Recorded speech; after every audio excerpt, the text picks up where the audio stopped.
welcome. Thank you for joining us. We are on the verge of what could be World War III. As Dr. Jerome Corsi said yesterday, and as many top analysts are now saying, the Russians and the Chinese are now threatening NATO, saying if you strike them, there will be repercussions. There are Russian troops piling off ships right now into Syria, and Russian civilians are being evacuated. NBC News is announcing that they plan to start bombing as early as Thursday or Friday. It'll happen Thursday or Friday. The Washington Post has the headline from a Reuters poll, scientific.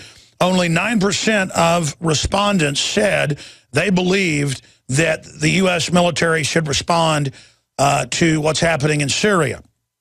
And the vast majority also do not believe that the Syrian government launched a chemical attack. Yeah, because it goes against logic, and we've caught them in these lies over and over again. And no one believes a word Obama says. Now, here's my issue. When Kerry gets up and says it doesn't matter, we're going to play this clip coming up, says it doesn't matter who did it. That's also in the Wall Street Journal. We've got to go in because the chemicals have been used. It's incredible. Well, there are videos up on worldnetdaily.com. We have it linked on Infowars.com right now. And WorldNet Daily has the Arab speakers to break it down. We've checked it. It's how it translates. They're up there with the mortars, firing them. This is unprecedented. Here's the headline. Syria gas attack, work of U.S. allies. Dr. Jerome Corsi, very respected person, of course, PhD, Harvard University, political science, a best-selling, New York Times best-selling author of Unfit for Command and so many other amazing books, worked as a consultant at the highest levels of national security. I'll just leave it at that. I know large areas of the Pentagon know this is a pure evil, what's about to happen, and the Russians will probably respond. So I want to give him the floor. We only got him for this segment.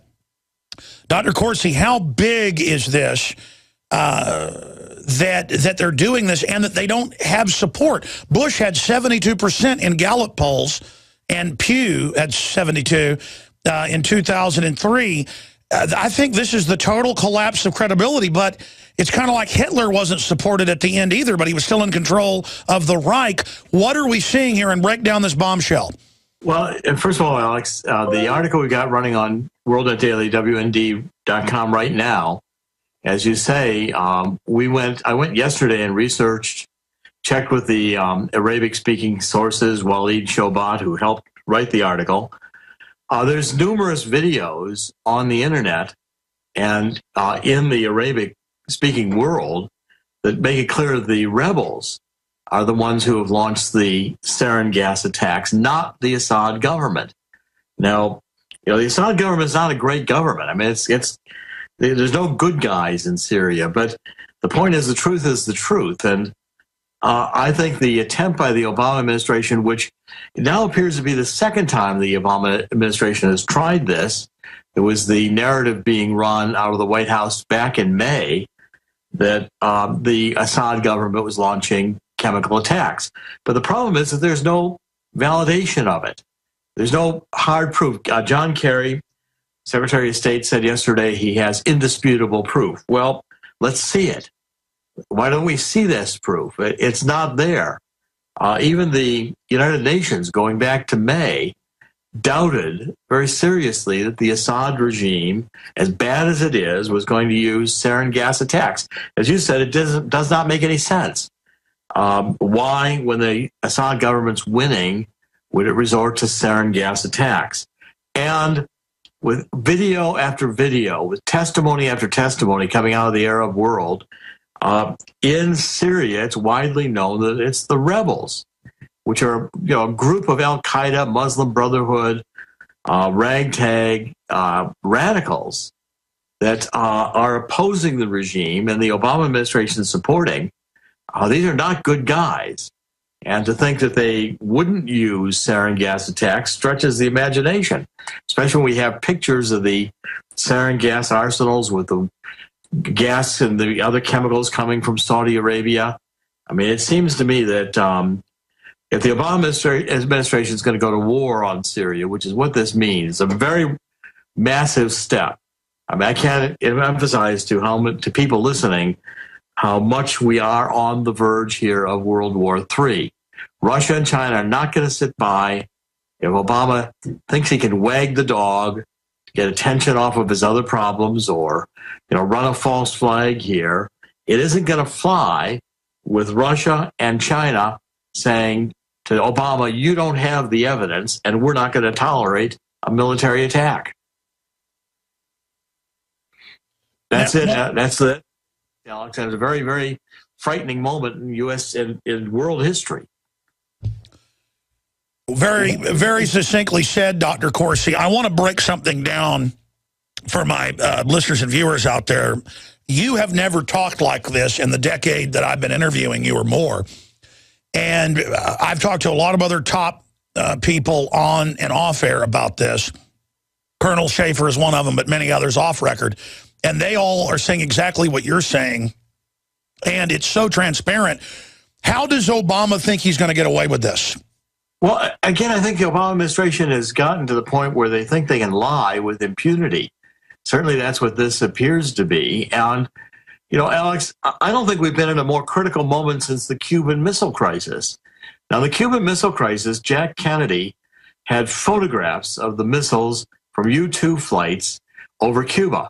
And Jack Kennedy showed those to the world. He went to the United Nations and he said, here's the pictures of the missiles in Cuba. Obama has not done that. Obama has not presented to the American people or to the UN his evidence of the Assad regime being involved in the sarin gas attacks.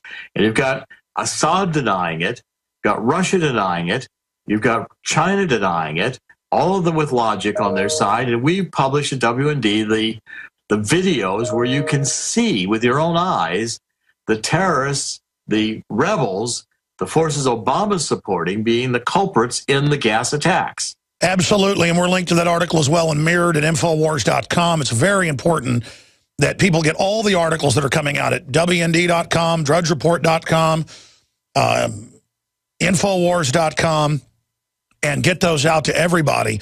And I'm very sad to see some of the mainline conservative talk radio saying, well, I don't like Assad or I don't like the rebels either, but I don't like Obama, but we got to get behind this.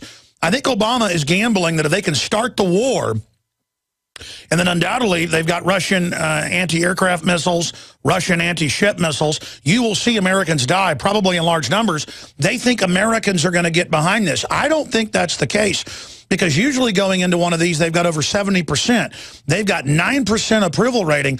I think this is one of the most historic things to ever happen to the globalist. I believe we've seen a collapse in their con game here, and that the fact that the rebels had to launch this because they're losing the war, the al-Qaeda rebels, shows desperation on so many fronts. Dr. Corsi, what does this poll number signify?